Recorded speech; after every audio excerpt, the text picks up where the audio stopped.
I'm Rebecca Torres, 38 years old, and 3 weeks ago, I woke up from what everyone thought was a permanent coma.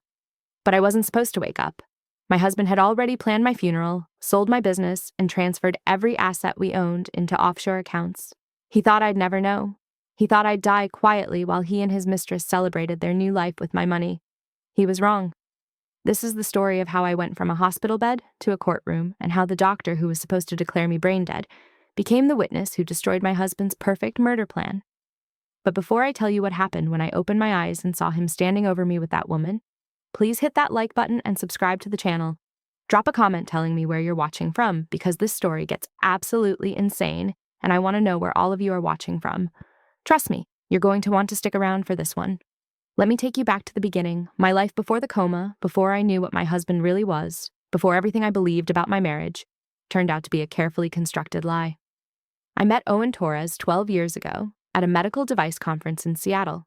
I was 36, running my own medical supply distribution company that I'd built from nothing. Owen was a pharmaceutical sales rep, charming, ambitious, with this magnetic energy that made you feel like you were the only person in the room when he talked to you. We got married within a year. Fast, I know, but when you think you found your person, why wait? Our life looked perfect from the outside. Beautiful home in Scottsdale, Arizona, successful businesses, regular vacations to Cabo and Hawaii. We talked about starting a family, but we kept saying we'd wait until the business stabilized, until we had more time, until. Now I realize Owen was just stalling. You can't start a family with someone you're planning to kill. About 2 years ago, Owen hired a new executive assistant. Her name was Vanessa Park, 28 years old, gorgeous, and according to Owen, incredibly organized. He started talking about her constantly. Vanessa reorganized my entire filing system. Vanessa found a better vendor for the office supplies. Vanessa is working late with me tonight on the quarterly reports. I didn't think much of it at first. I trusted my husband. 12 years of marriage had to mean something, right? But my best friend Monica started making comments. My business partner started asking questions. And I started noticing things. The way Owen would angle his phone away from me when texting. The new cologne he started wearing. The gym membership he suddenly became obsessed with. When I asked him about it, he'd laugh it off. Baby, you're being paranoid. Vanessa is just an employee. I'm getting healthy for us, for our future.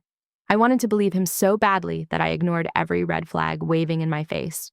Then came February 14th, Valentine's Day. I'll never forget that date because it's the day my husband tried to murder me. I was driving home from a supplier meeting in Phoenix. It was late afternoon, around 5:30.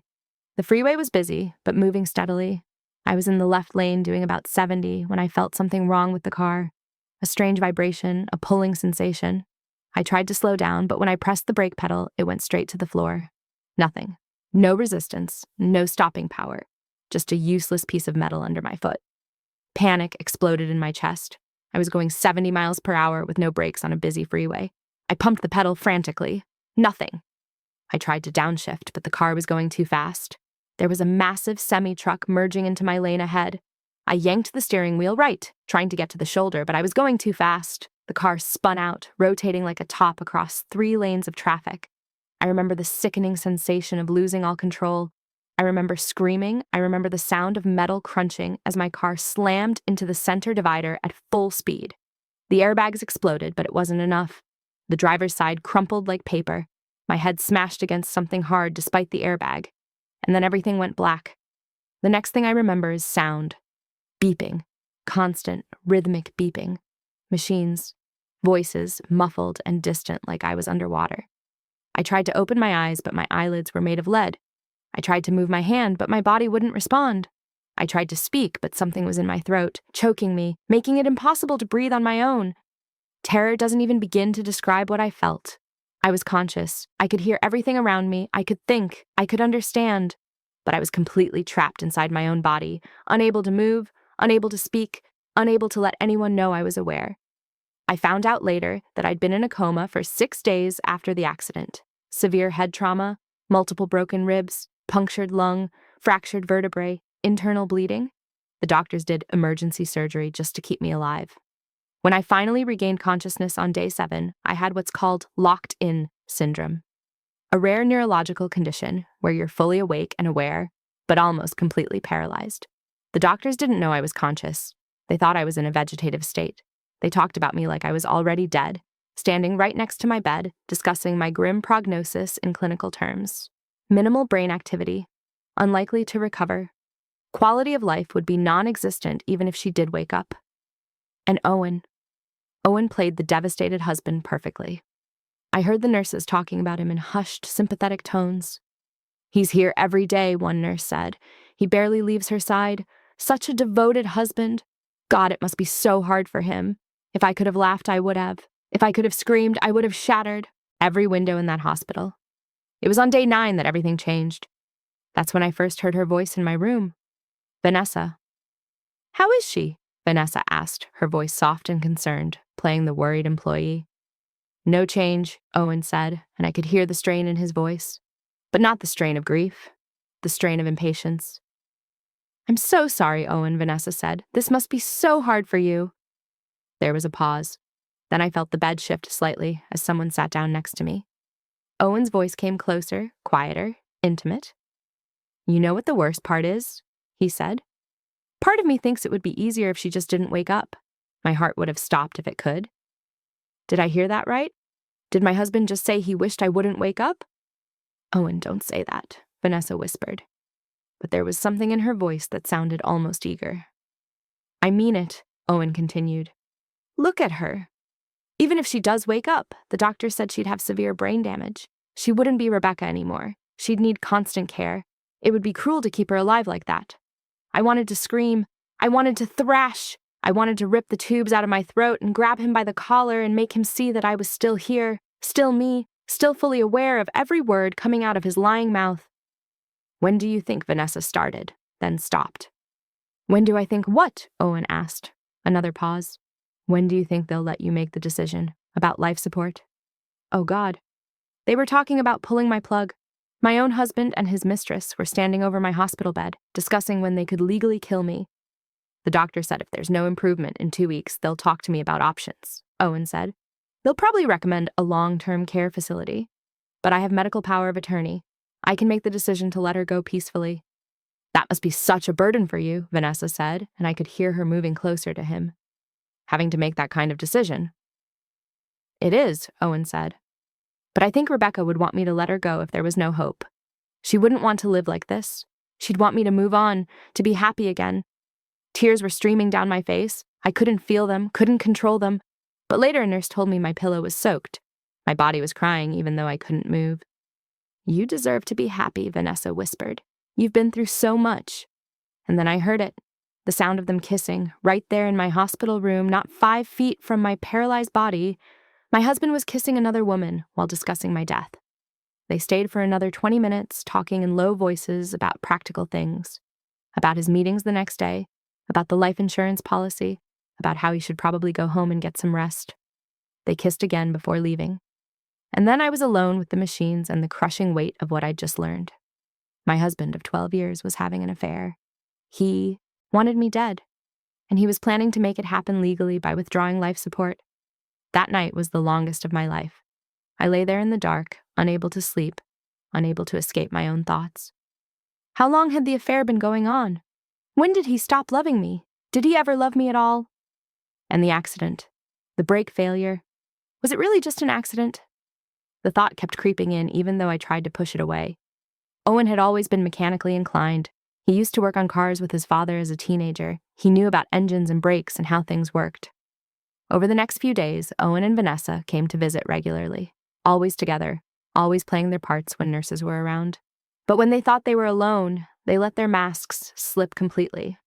I learned so much about their affair during those visits. They'd been sleeping together for 18 months. It started at a sales conference in Las Vegas. One drink led to another, one thing led to another, and after that they couldn't stop. Secret hotel rooms during lunch breaks, weekend trips when Owen told me he was at conferences, late nights at her apartment when he said he was working. "I can't wait until we can be together publicly," Vanessa said one afternoon. "I'm so tired of hiding." "Soon," Owen promised her. "Just a little longer, once everything is settled." Settled. That's what he called my death. Getting things settled. They talked about their plans, about how Owen would sell our house and buy a condo downtown with Vanessa, about how they'd travel to Bora Bora, somewhere I'd always wanted to go, about how Vanessa would finally get to wear the jewelry Owen had given me over the years. Did you bring the earrings? Vanessa asked one day. Yeah, they're in my jacket, Owen said. I heard rustling. Try them on. Oh my God, Owen, they're beautiful, Vanessa breathed. The diamonds are even bigger than you said. Those earrings, the diamond studs he'd given me for our 10th anniversary. He'd told me he'd saved for months, told me they were a symbol of our forever, and now he was giving them to his mistress while I lay paralyzed 10 feet away. The rage I felt was unlike anything I'd ever experienced. It burned through me like acid, consuming every other emotion. I wanted to kill him. I wanted to watch him suffer. But all I could do was lie there and take it. It was on day 13 that things got so much worse. Owen and Vanessa came in later than usual that evening. A nurse had just left after checking my vitals. I heard the door close and their footsteps approaching. How was the meeting with the lawyer? Vanessa asked. Perfect, Owen said. Really perfect. Let me tell you everything. They sat down. I felt the bed shift as someone settled into the chair next to me. The life insurance policy is $3 million, Owen began, his voice businesslike. It pays out for accidental death. No issues there. $3 million. I didn't even know he'd increased my policy. When had he done that?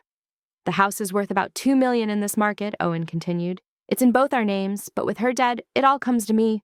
No mortgage. Her business is worth at least $5 million, probably more. As her spouse, I inherit everything. Her retirement accounts, her investment portfolio, everything. We're looking at about $12 million total. Oh my God, Vanessa whispered. Owen, that's incredible.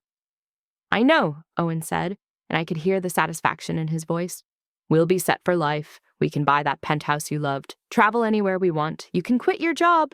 We'll have everything we've ever dreamed of. When do you think the insurance will pay out? Vanessa asked. The lawyer said once she's declared dead or I make the decision to withdraw life support, it should be about 30 days, Owen explained. The house I can put on the market immediately. Her business I'll liquidate within 6 months. We could be in Bora Bora by summer. They laughed about it. Actually laughed about spending my money, selling my business, the company I'd built from nothing over 15 years. What about her family? Vanessa asked. Won't they ask questions? Her parents are in Florida, Owen said dismissively. We barely see them. Her brother lives in Colorado. None of them will contest anything. I'm her husband. Everything goes to me automatically. What about the funeral? Vanessa asked. I've already planned it, Owen said. Something small at that funeral home near our house. Cremation. No burial plot to maintain. Her ashes, I'll probably scatter them at that beach she liked in San Diego. My voice had no weight in any of this. My life, my death, my ashes scattered like I was nothing. Like I'd never mattered. That's smart, Vanessa said. What about her things? Her clothes, her jewelry, her stuff? I'll donate most of the clothes, Owen said. Keep the good jewelry for you. The furniture we can sell, or keep what we want for the new place. Everything else I'll just get rid of. Fresh start. I love you so much, Vanessa said softly. I love you too, Owen replied. And honestly, I'm relieved. I was going to have to divorce her eventually, and this way is so much cleaner. No splitting assets, no alimony, no drama. And then Vanessa said the words that confirmed my darkest fear. Did you actually cut her brake lines like you planned? She asked. Or was the accident really just luck? The room went silent. The only sounds were my monitors beeping and my ragged breathing through the ventilator. He tried to kill me. Owen tried to murder me. This wasn't an accident. He sabotaged my car. Vanessa, Owen said, his voice warning. What? Vanessa said. There's no one here. She can't hear us. You said yourself she's brain dead. I know, but still, Owen said. We shouldn't talk about that. Come on, Vanessa said, moving closer to him. You can tell me. Did you do it? A long pause. Then Owen's voice, quiet and cold. Yeah, he said. I did it. 3 days before Valentine's Day, I went out to the garage in the middle of the night and cut her brake lines. Not all the way through, just enough to weaken them so they'd fail under pressure. I knew she'd be driving back from Phoenix that day. Knew she'd be on the freeway during rush hour. It was supposed to look like an accident caused by brake failure. Oh my God, oh my God, he really did it. He really tried to murder me. My husband, the man I'd loved for 12 years, had crept into our garage in the middle of the night and sabotaged my car with the intention of killing me. That's brilliant, Vanessa said, admiration in her voice. How did you know how to do it? YouTube, Owen said, and he actually laughed. There are tutorials for everything. I watched a few videos, practiced on a junked car at a salvage yard to make sure I knew what I was doing. The whole thing took maybe 30 minutes. 30 minutes. That's all it took for him to plan and execute my murder. Were you worried you'd get caught? Vanessa asked. A little, Owen admitted. But brake failure accidents happen all the time, especially on older cars. And Rebecca's car was a 2018. The police investigated it as just an accident. They didn't even check the brake lines closely because the whole front end was destroyed in the crash. God, you're smart, Vanessa purred. I don't know if I could have done it. You didn't have to, Owen said. I did it for us, for our future, so we could be together without the hassle and expense of a divorce. They kissed again. I could hear them. Could hear Vanessa moan softly, could hear the rustle of clothing, and I had to lie there and listen to them celebrate my attempted murder. I wanted to tear him apart. I wanted to make him feel every bit of pain he'd caused me. But I couldn't move, couldn't speak, couldn't do anything but lie there with tears streaming down my face, drowning in the knowledge that my husband was a murderer and I was his intended victim. They stayed for another hour. When they finally left, I was alone with my rage and my terror and the desperate need to tell someone what I knew. But how?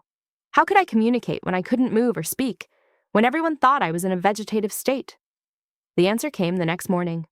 Her name was Dr. Sarah Chen. Dr. Chen was a neurologist who'd been consulting on my case. She was in her early 40s, brilliant, with a reputation for being thorough and innovative. She came into my room that morning to do what the nurses told me later was her third evaluation of my condition. Good morning, Rebecca, she said, even though she thought I couldn't hear her. I'm Dr. Chen. I'm going to do some tests today. She moved around the bed, checking my reflexes, shining lights in my eyes, making notes on her tablet. Then she did something the other doctors hadn't done. She leaned close and looked directly into my eyes. Rebecca, she said quietly, if you can hear me, try to blink. Just once. Could I blink? I'd never tried. I'd been so focused on trying to move my arms or legs that I hadn't thought about my eyes. I concentrated everything I had on my right eyelid, every ounce of willpower, every bit of strength left in my broken body. Blink, please, blink. And I felt it. The tiniest flutter. My eyelid moved. Dr. Chen gasped. She grabbed a pen light and shone it in my eye. Rebecca, do that again. Blink if you can understand me. I did it again. Focused everything on that one small movement. Oh my God, Dr. Chen whispered. You're in there. You're conscious. She stood up quickly, looking around like she didn't know what to do. Then she seemed to make a decision. She pulled out her phone. I'm going to call the police, she said. Right now. No, no. She couldn't call them yet. Not while Owen still had medical power of attorney. Not while he could still pull the plug before anyone knew I was aware. I blinked frantically, trying to communicate my panic. Wait, Dr. Chen said, noticing. Are you trying to tell me something? She sat back down and thought for a moment. Okay, Rebecca. Blink once for yes, twice for no. Do you understand? 1 blink. Yes. Are you in pain? 2 blinks. No. Are you scared? 1 blink. God, yes. Is something wrong? Something I need to know about? 1 blink. Yes. Dr. Chen bit her lip. Okay. This is going to take time, but we're going to figure this out. Can you move your eyes at all? Side to side? I tried.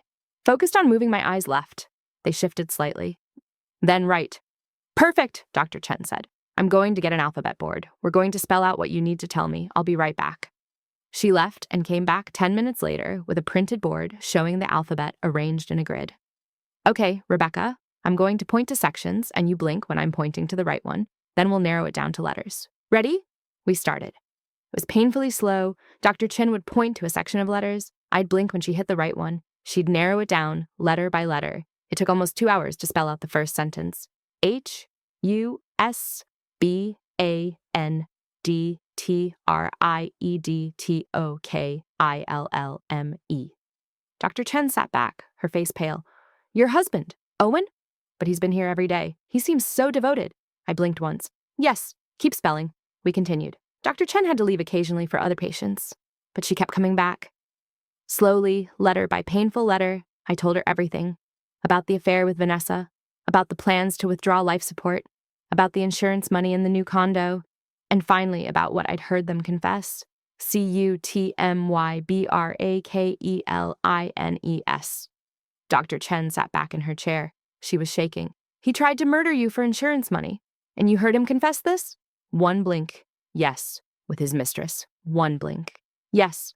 When do they usually come visit? I spelled out TONIGHT.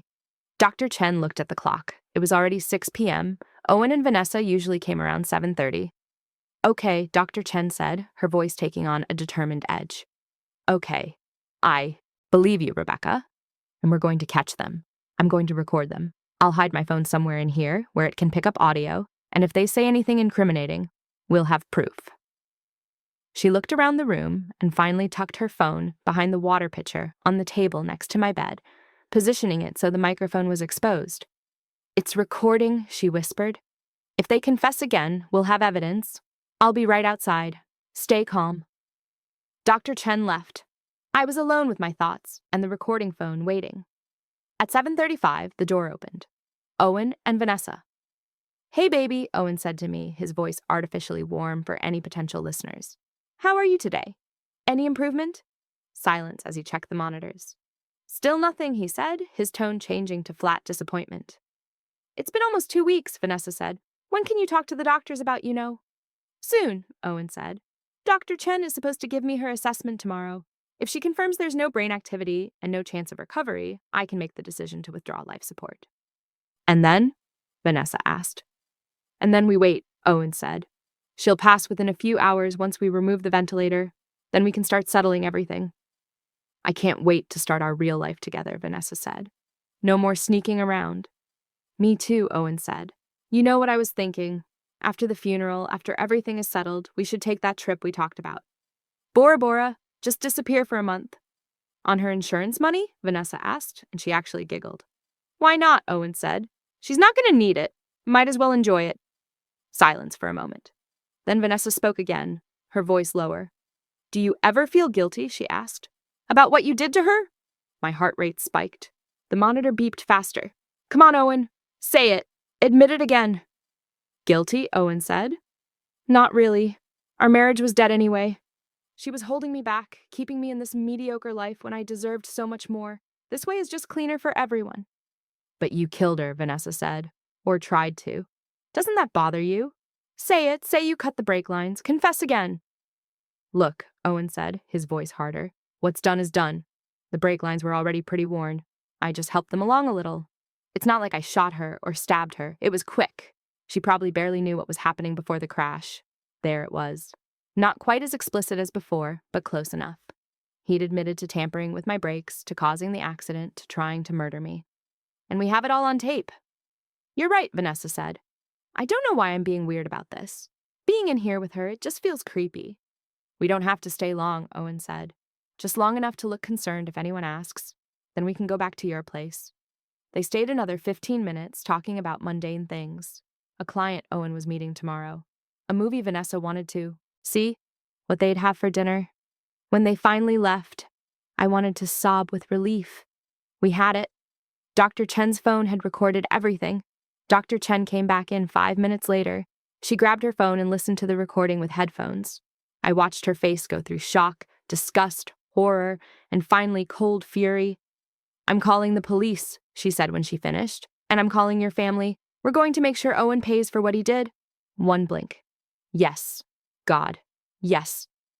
But first, Dr. Chen said, I need to tell you something. You have locked-in syndrome, Rebecca. You're fully conscious. Your brain is completely fine. You just can't move yet. This changes everything about your care and your prognosis. And most importantly, it means Owen can't make any decisions about your life support. You're conscious. You have rights. Dr. Chen left to get the hospital administrator and make calls. I was alone with overwhelming relief. Finally, someone knew. Finally, someone believed me. Finally, I had a chance at justice. My brother Daniel arrived first.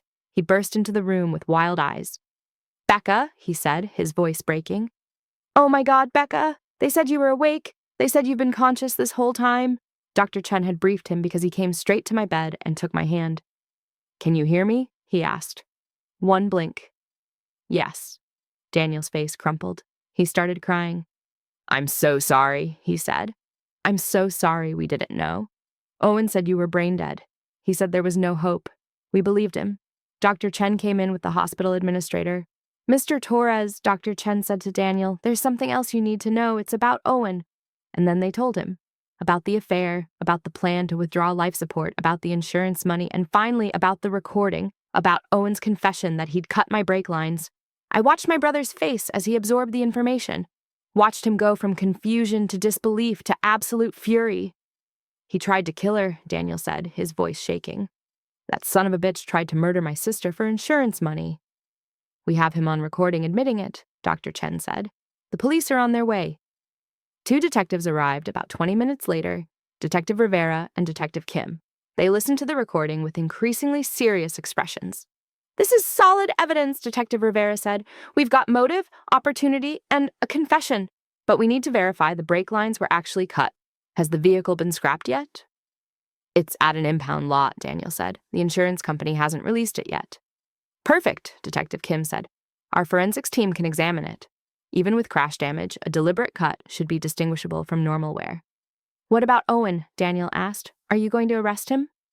Not yet, Detective Rivera said. If we arrest him now, his lawyer will claim the recording is inadmissible, or that he was just talking big. We need the physical evidence from the car, and it would be better if we could get him to confess again, this time to us. How? Dr. Chen asked. We set him up, Detective Kim said. Tomorrow when he comes in to meet with Dr. Chen about withdrawing life support, we'll have officers here. We'll see if we can get him to admit what he did on camera.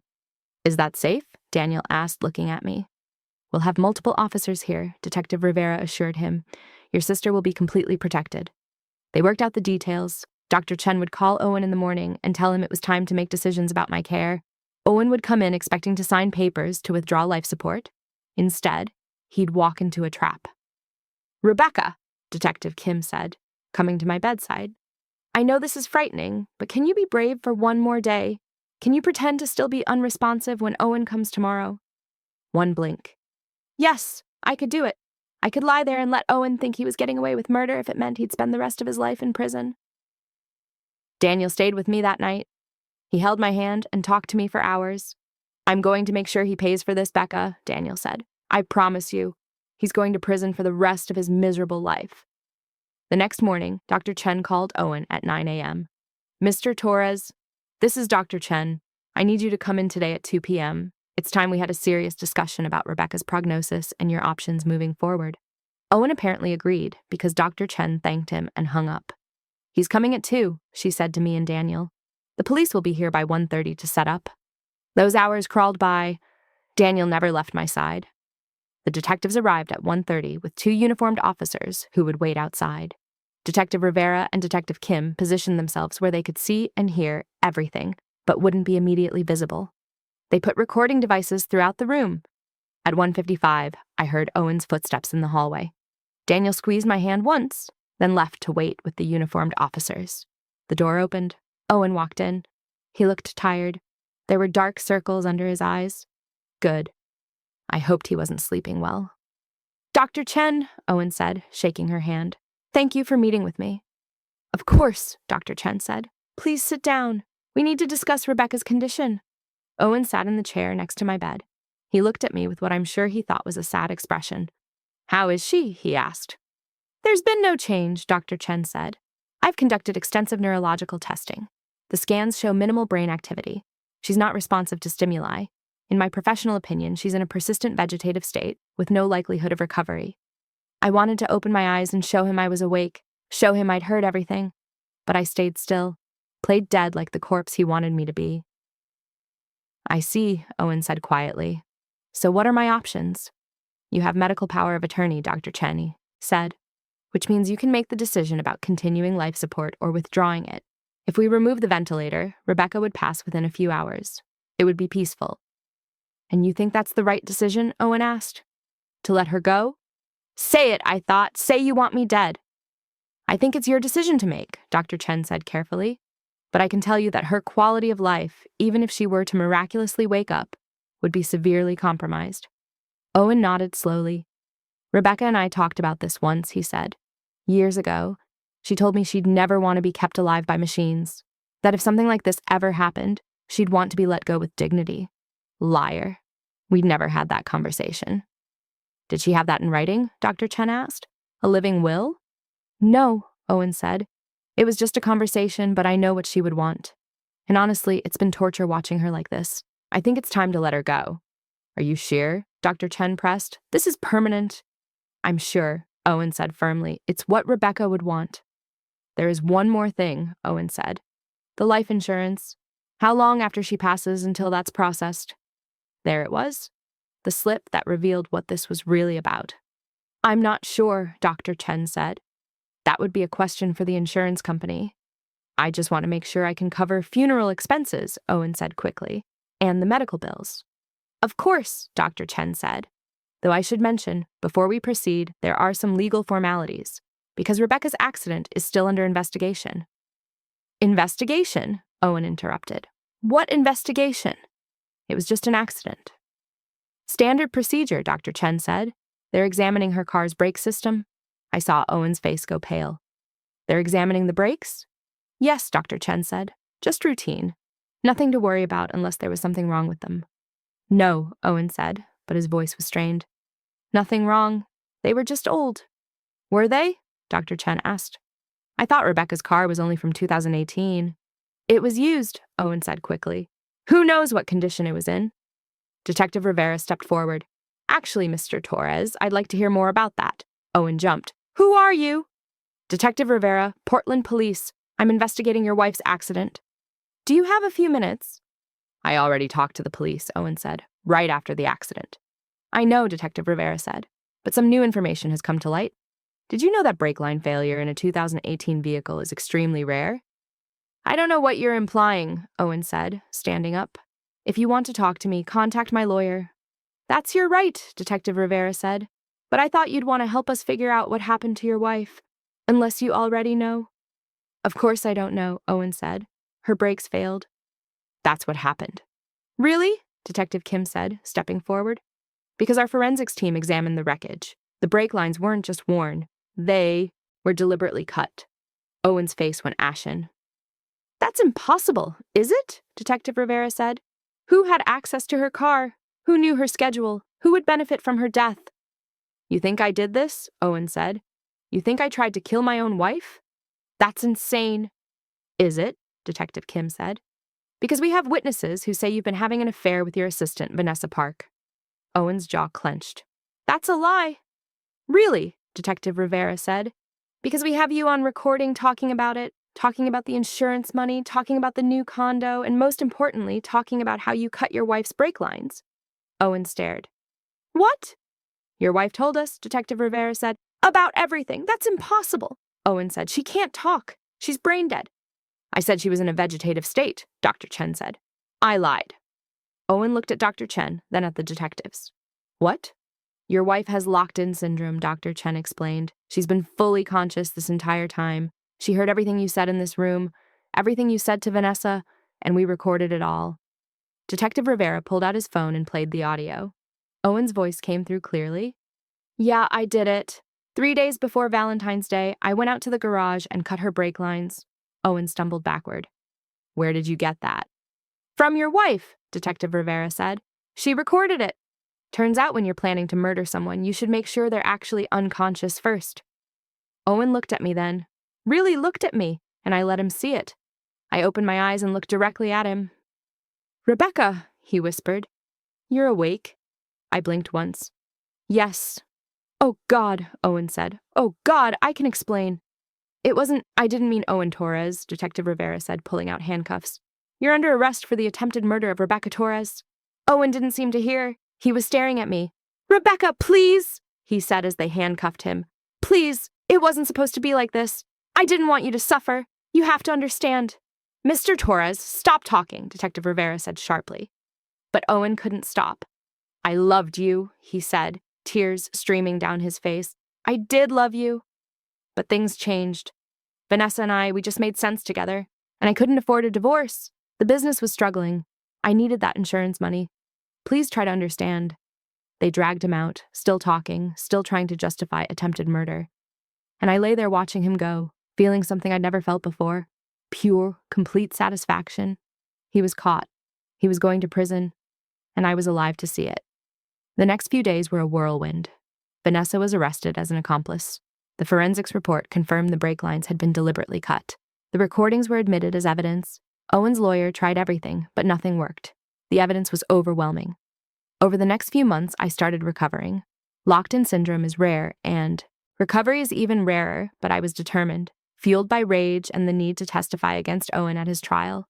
Slowly, Painfully, I began regaining movement, a twitch in my fingers, a slight movement in my toes. The doctor said it was miraculous. But I knew it wasn't a miracle. It was revenge. It was the need to stand up in that courtroom and tell the jury exactly what Owen had done. 6 months after the accident, I could move my right hand enough to use a computer. My voice was coming back, weak and slurred. But it was my voice. The trial happened 8 months after the accident. Owen pleaded not guilty, which was laughable considering the evidence. But his lawyer tried anyway. I testified via video link from the rehab center. With Daniel's help and my speech computer, I told the jury everything, every moment of consciousness while paralyzed, every cruel word, every betrayal, every moment of terror. The courtroom was silent when I finished. Several jurors were crying. Owen was staring at the table. Vanessa, in the gallery after pleading guilty to lesser charges, was sobbing. The jury deliberated for less than 4 hours. Guilty on all counts. Attempted first-degree murder, insurance fraud, conspiracy to commit murder. The judge sentenced him to life without parole for 25 years. Vanessa got 8 years. I was in the courtroom for sentencing, in my wheelchair with my family around me.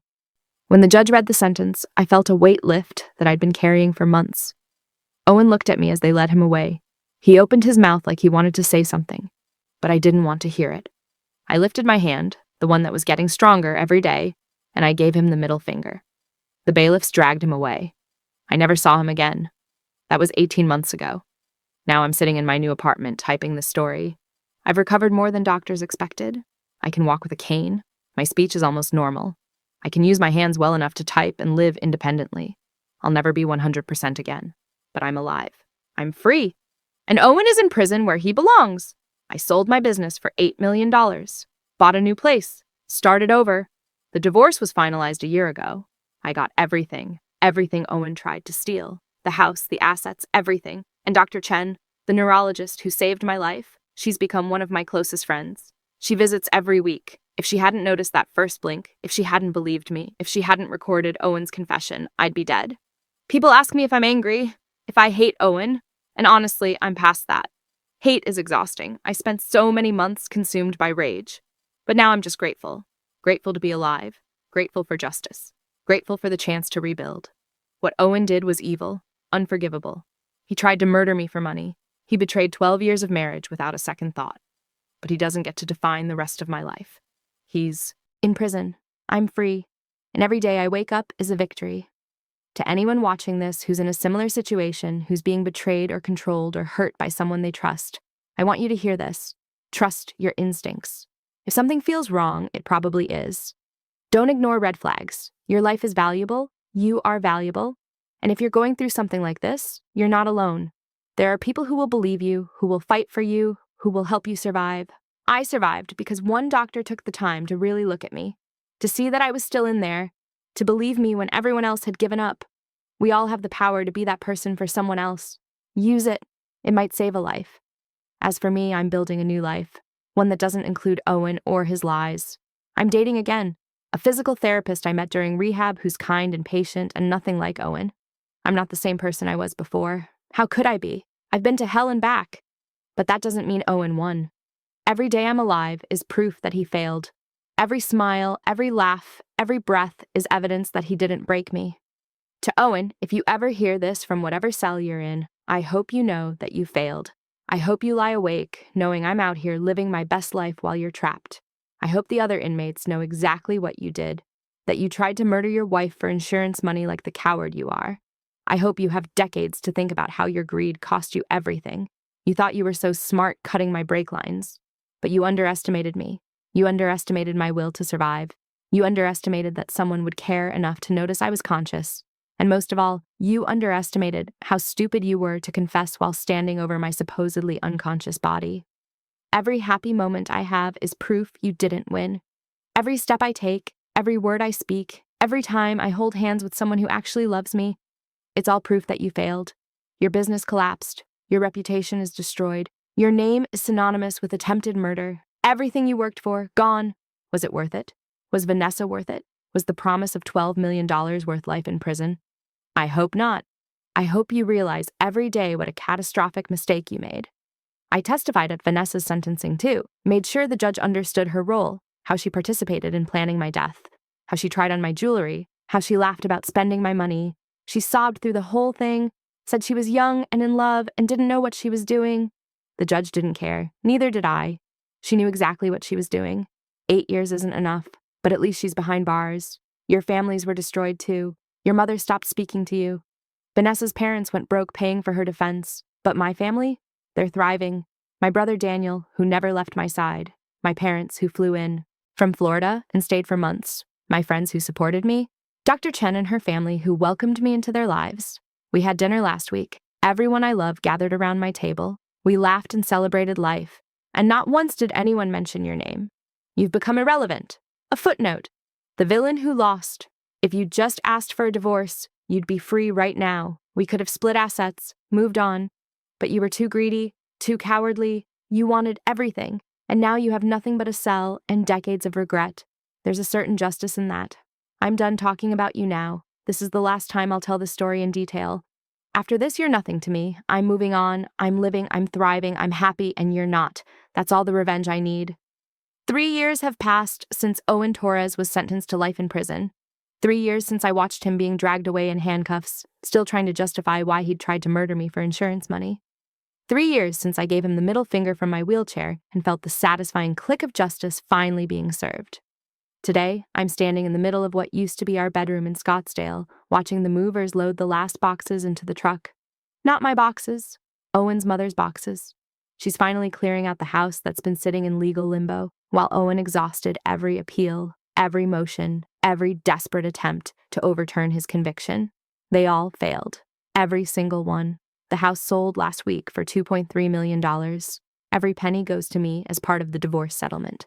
Owen's lawyer tried to argue that his client deserved something, some share of the marital assets, despite attempting to murder his spouse.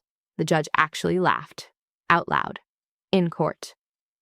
Owen's mother, Patricia, stands in the doorway now, looking at me with pure hatred in her eyes. She's aged 10 years and 3. Her face is gaunt, her hair has gone completely gray, and her expensive clothes hang on her frame like they belong to someone else.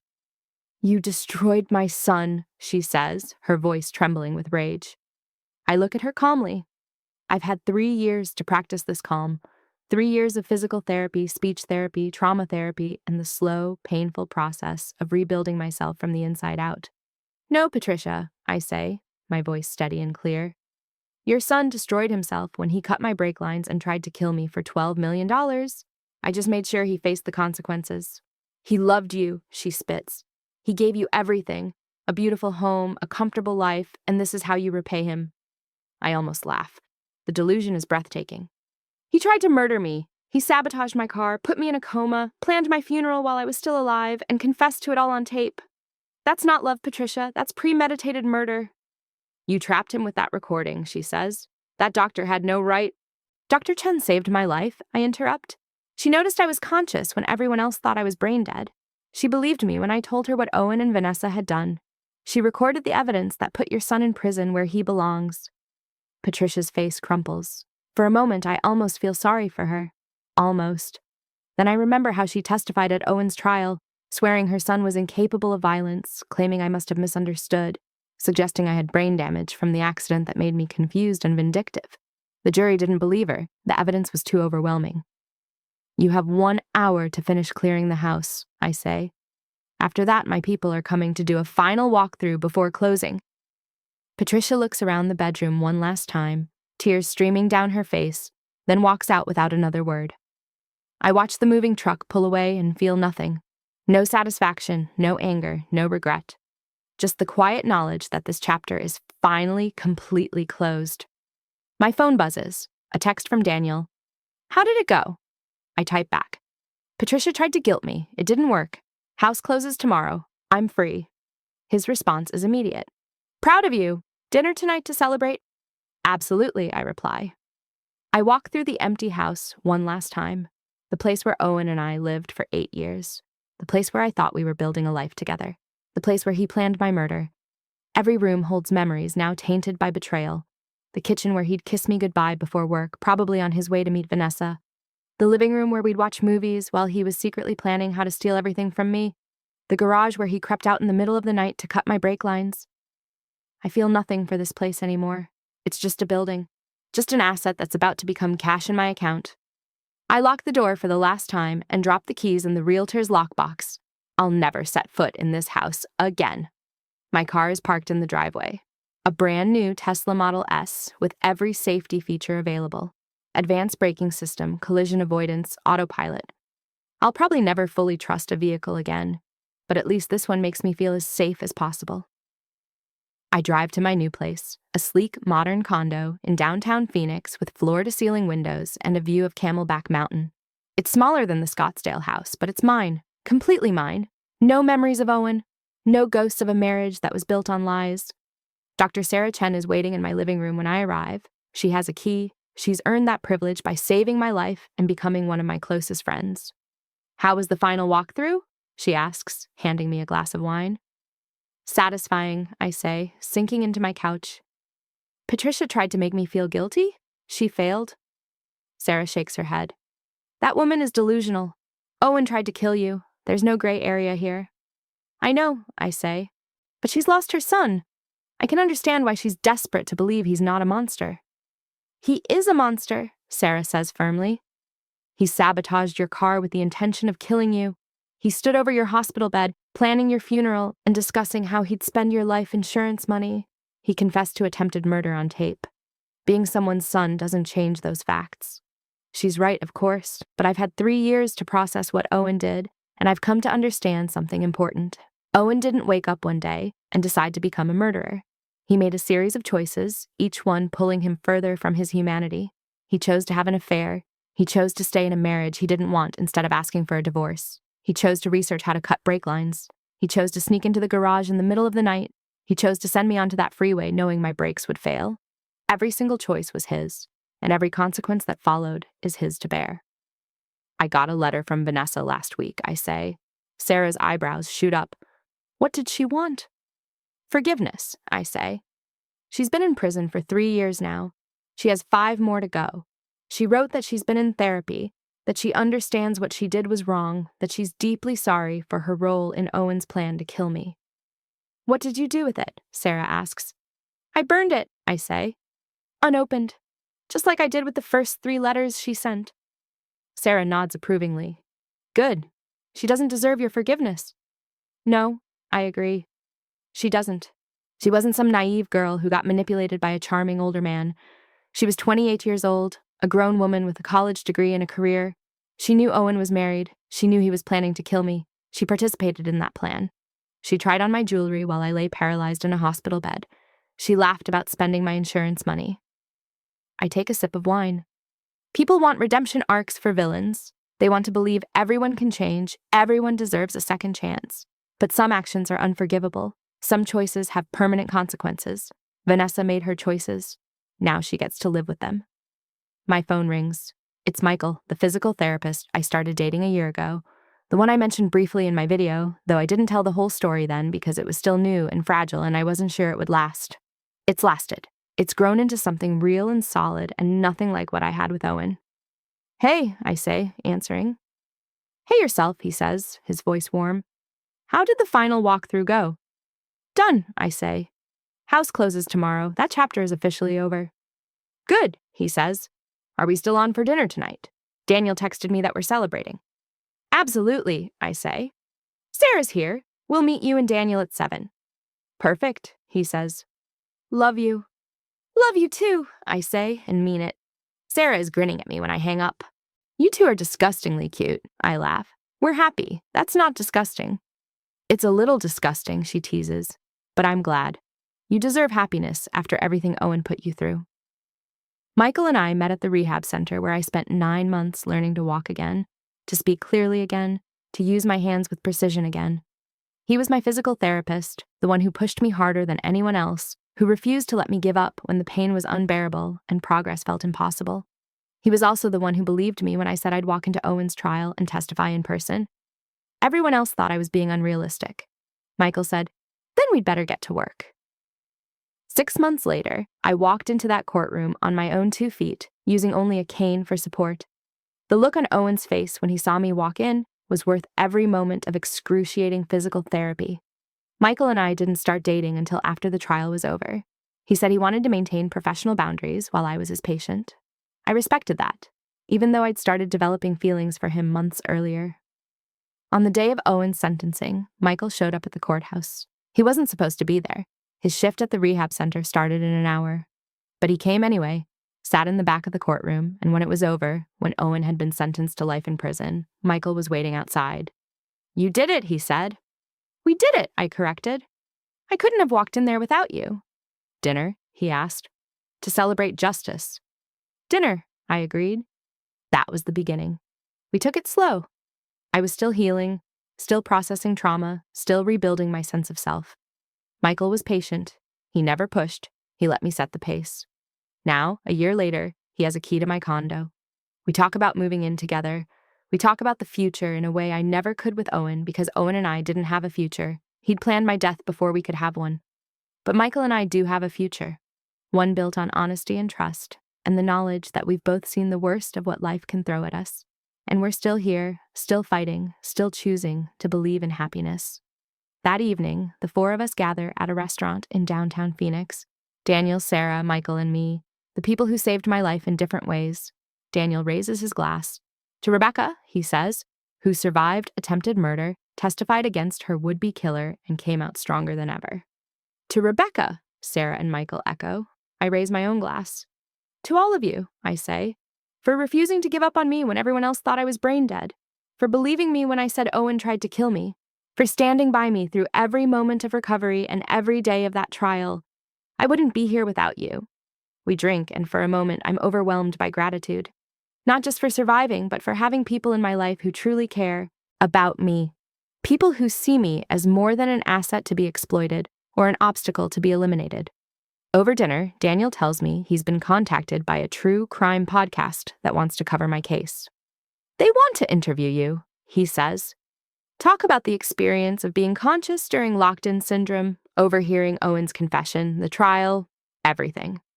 I'll think about it, I say. I've already told my story once in the video that went viral. Part of me wants to move on, stop reliving the trauma. But another part of me knows that sharing my story might help someone else recognize the warning signs of a dangerous relationship before it's too late. There's something else, Daniel says, his tone shifting. Owen's up for his first parole hearing in 22 years. I know that seems like forever from now. But the Victims' Rights Office wanted me to let you know you'll be able to submit a statement. 22 years. Owen will be 59 years old. I'll be 60. A lifetime from now, and yet somehow not far enough. I'll be at that hearing, I say firmly. I'll make sure the parole board knows exactly what he did and why he should never be released. Michael squeezes my hand under the table. He knows this bothers me, the idea that Owen might someday walk free. But he also knows I'm strong enough to face it when the time comes. Sarah changes the subject to lighter topics. A trip she's planning to Japan. A new research project at the hospital. Daniel's daughter's upcoming graduation. We laugh and talk, and for a while, I forget about Owen completely. He's become what he deserves to be. Irrelevant. After dinner, Michael drives me home. We sit in his car outside my building for a moment, neither of us ready for the evening to end. You okay? He asks. About the house closing? About Owen's eventual parole hearing? I'm okay, I say, and I mean it. 3 years ago, I was lying in a hospital bed, unable to move, listening to my husband plan my funeral. Now I'm here. I'm walking. I'm talking. I'm living a life he tried to take from me. That's not just okay, that's victory. Michael leans over and kisses me softly. You're the strongest person I've ever met. I'm the most stubborn person you've ever met, I correct. There's a difference, he laughs. Both can be true. Upstairs in my condo, I stand at the floor-to-ceiling windows, looking out at the Phoenix skyline. Lights twinkle in the darkness. The city is alive with people living their lives, pursuing their dreams, loving their families. I'm one of them now. Just another person building a life, working toward goals, planning for the future. Owen tried to erase me. He tried to reduce me to a number in a bank account, an insurance payout, a problem to be eliminated. But I'm still here. My business sold for $8 million. The house sold for $2.3 million. Owen's assets that the court awarded me added another $1 million. After legal fees and taxes, I have enough money to never worry about financial security again. But that's not the victory. The money is just money. The real victory is that I'm alive. I'm healthy. I'm surrounded by people who love me for who I am, not for what I can give them. I wake up every morning grateful for another day. I go to sleep every night without fear. Owen wakes up in a 6x8 cell. He eats prison food. He follows prison rules. He knows that every dream he had, every plan he made, every future he envisioned with Vanessa was destroyed the moment Dr. Sarah Chen noticed my tears and realized I was conscious. That's justice. Real, complete, satisfying justice. Tomorrow the house sale closes. I'll have nearly $12 million. The exact amount Owen thought he'd get from killing me. I'm going to use half of it to start a foundation. The Rebecca Torres Foundation for Locked-In Syndrome Research and Awareness. I want to fund research into treatments and recovery. I want to train medical professionals to recognize the signs of consciousness in patients who appear unresponsive. I want to make sure no one else has to lie paralyzed while doctors discuss turning off their life support. Dr. Chen has agreed to be on the board. So has Daniel. We've already identified 3 research hospitals that need funding. The other half I'm keeping.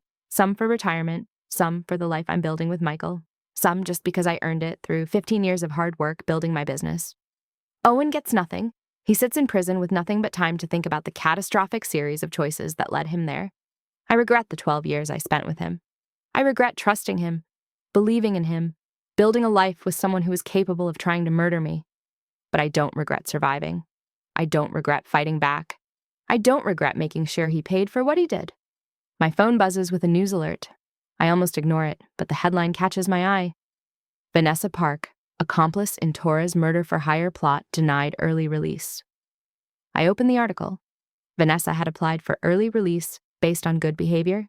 The parole board denied it. She'll serve her full 8-year sentence. Good. I forward the article to Daniel with a simple message. Justice continues to be served. His response? Damn right it does. I take a shower and get ready for bed. In the mirror, I see the scars, a thin line across my forehead from where my head hit the steering wheel despite the airbag. Surgical scars on my chest from where they had to operate on my punctured lung. Scars on my arms from the IVs and medical procedures. These scars are proof. Proof that I survived. Proof that Owen failed. Proof that I'm stronger than he ever imagined. I climb into bed, and Michael calls to say goodnight. We talk for a while about nothing important. His day at work, my plans for the foundation, a movie we want to see this weekend, normal things, the beautiful mundane details of a life being lived. Before we hang up, he says, I'm proud of you. For everything. For surviving, for fighting back, for building this new life. You're incredible. I'm just stubborn, I say again. No, he says seriously. You're a warrior. You fought for your life and you won. That's not stubbornness, that's strength. After we hang up, I lie in the darkness thinking about everything that's happened. The accident, the coma, the locked-in syndrome, overhearing Owen and Vanessa planning my death, Dr. Chen discovering I was conscious, the investigation, the arrest, the trial, the conviction, the slow, painful recovery, 3 years of rebuilding myself from the ground up, and now here I am, alive, free, happy. Owen wanted me dead so he could have my money and build a life with Vanessa. Instead, I'm alive with all the money, building a life with someone who actually loves me. Owen is in prison, Vanessa is in prison, and I'm free. That's poetic justice at its finest. Tomorrow the house closes. Next week I'm meeting with lawyers to finalize the foundation paperwork. Next month Michael and I are taking a trip to Italy, somewhere I've always wanted to go. I'm living the life Owen tried to steal from me. I'm living the life he's sitting in a prison cell wishing he could have. And every single day I wake up breathing is another day Owen failed to kill me. That's my revenge, not hatred, not wishing him harm. Just living, thriving, being happy despite everything he did to me. They say living well is the best revenge. They're right. I close my eyes and fall asleep in my own bed, in my own home, with my own future stretching out before me like an open road. Owen Torres tried to murder me for insurance money. He failed. I survived. I testified. I won. And now I'm free to live whatever life I choose. That's not just justice. That's victory. Complete, total, and permanent. Game over, Owen. I won. Thank you for staying until the end. If this story gave you the justice you needed to see, check out the other videos on screen. They're just as satisfying. And if you haven't subscribed yet, what are you waiting for? See you in the next story.